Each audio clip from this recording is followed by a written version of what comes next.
Good morning, friends. It's Gloria from Golden Bucket Farm, and today I have kind of a potpourri of arty topics to share. First thing is my little I Am accordion fold book that I've talked about, I think, twice now. I am still looking for good ideas for backgrounds because there are 12 pages in this little booklet. Get my last one out here. Okay, so here's the back. Alright, so I have 4 more pages to do on the back and 1 in the front. Yet I did this yesterday, this page, and the whole premise of this is, well, twofold. It's to kind of tell about myself. So I am bright and cheery, at ease, grumpy once in a while, bold and not afraid to show it. And this is perfect because I do love kitties. So this page I made with I have 2 kinds of deli wrap or deli paper. One's a little heavier, one's a little more tissue papery, but they both have 2 sides to them, a slick side and a softer side. I don't know how to say that any other way. So this is the lighter of the paper, and I did a 12 by 12 sheet of this with kind of dobby, blobby, soft yellow, and there's some yellow down here I got covered up, yellow and green. Oh goodness, excuse me. And then I have a big 4 by 6 script stamp, so I put that on there, and then I stenciled, there you go,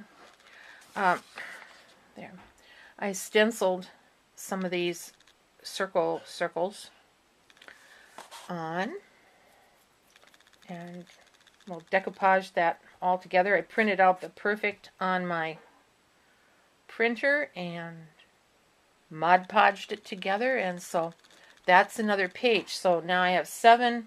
If I use this kind of as a sampler for background techniques, I have 7 so far, and I've thought of or found 2 more. This morning I went on with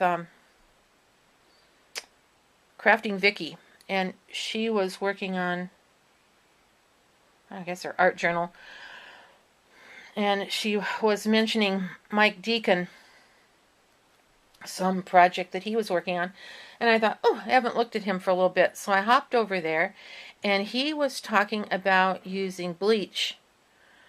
I think he tried it on Dilutions paint and archival ink and some other kind of ink.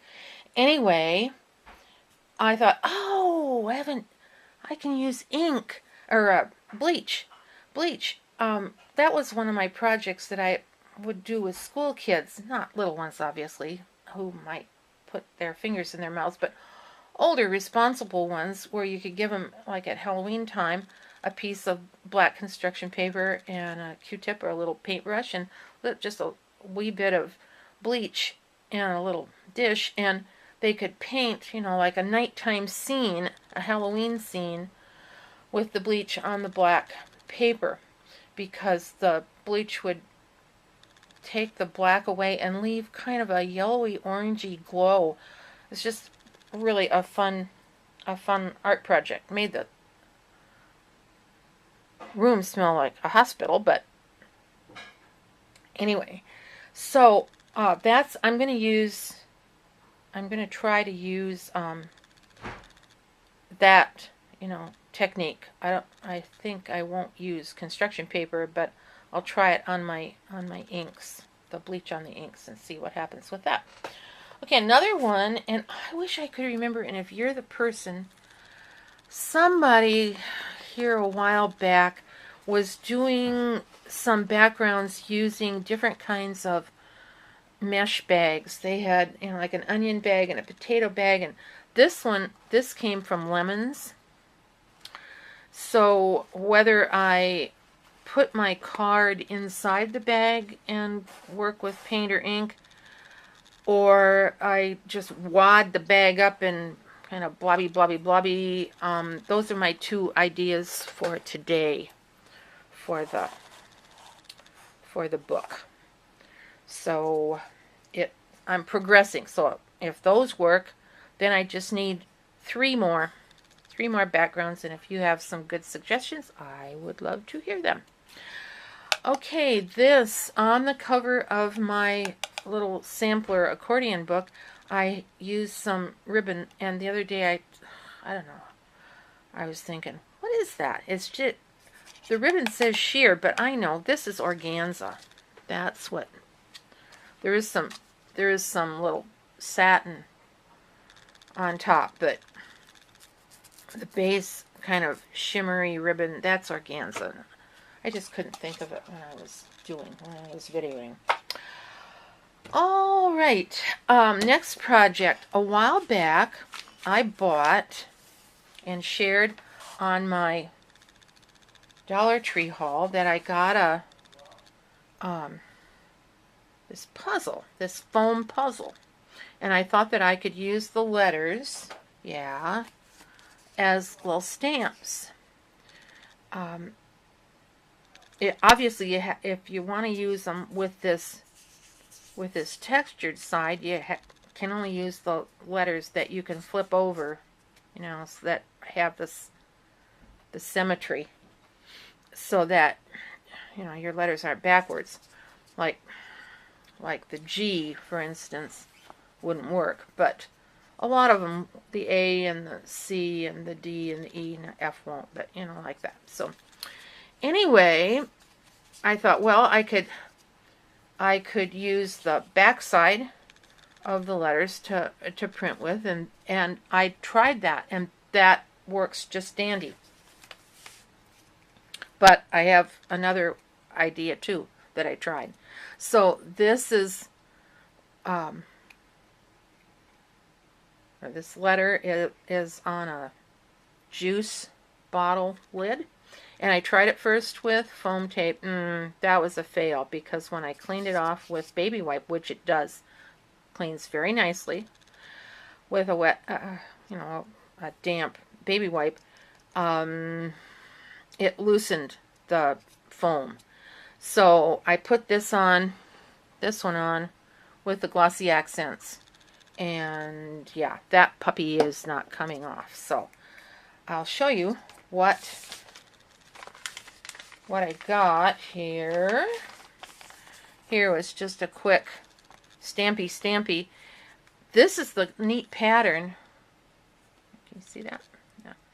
Okay, this is the neat pattern from the front. So any of those letters that you can flip over, it's kind of a crosshatch pattern. Obviously, letters that can only go one way, like the G, no, you can't use that. But otherwise, they do well, and some of them have little blobby places in them. Well, I'm not expecting a dollar set of stencils or stamps to be perfect.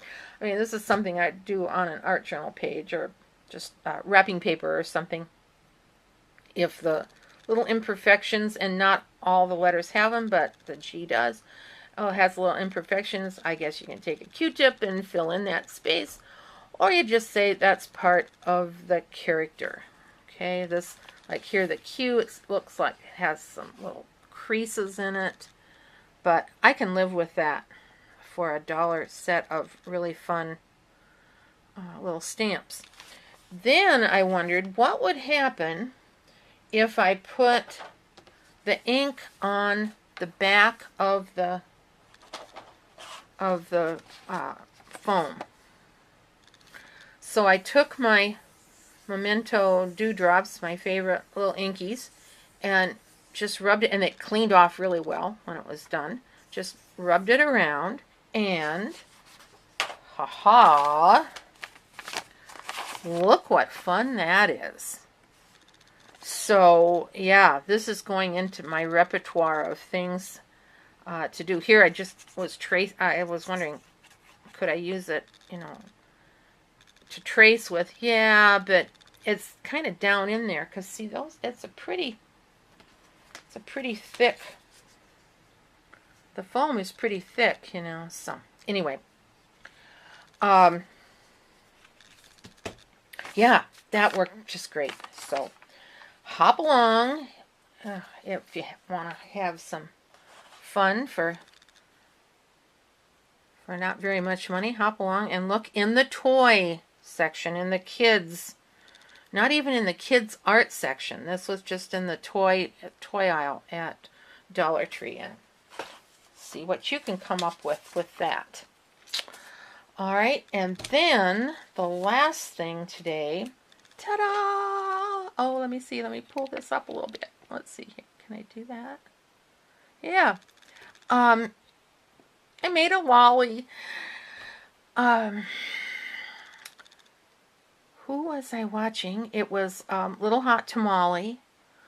A while back, she was showing how to make, I think it was like maybe at Halloween time, how to make little rosettes from crepe paper, which you just kind of fold and hold until you get into a circle shape all the way around, and then take your stapler or your tiny tacker or whatever and click, click. One click will really hold it. And so you have these, you make these nice little crepe paper rosettes, and I layered that with some fancy circle die cuts. And my outside layer is candy paper that I got at the Dollar Tree. And I saw a lady a while back who said she was making rosettes using the cupcake liners or baking cups or, cupcake papers, whatever you call them. And she bought a set like this from Dollar Tree, and she was disappointed because they looked white, but when she got them out, they turned out to be glassine. Well, if she wants to throw hers away, she should tell me, and I will come and catch them, because I think they're just wonderful. They have a translucence and a shimmer to them that, and so easy to work with, that I would, when I use these up, I will do it again, buy some more. I just flattened it out and glued on a piece of white cardstock to hold it so it didn't want to jump back. I suppose if I put it under something overnight, but I don't have that patience to, when I'm in hot pursuit of a fun project, I don't want to do that. I don't want to do the waiting. I put the straw on with my hot glue. That puppy is not coming off. And then in the center, I have these little flower gemstones from His and Hers Studio at Hobby Lobby, and they were $1 for 16. And the middle is just a little colored gem from Dollar Tree, and so now I want to make a bow and some dangles. But yeah, I was really happy that my little glassine candy cups worked out so well. I really didn't have to do any pleating, or this is the medium size, there's the tiny size and the cupcake size, and this was the middle size, and I thought, well, I will go for the middle size bear on this thing, and just worked out perfectly for what I had in mind. Okay, I think that's all I have to share today. I'm going to hop to my sample accordion, or my accordion sample book, and try those 2 more techniques. Happy crafting. Ta-ta for now.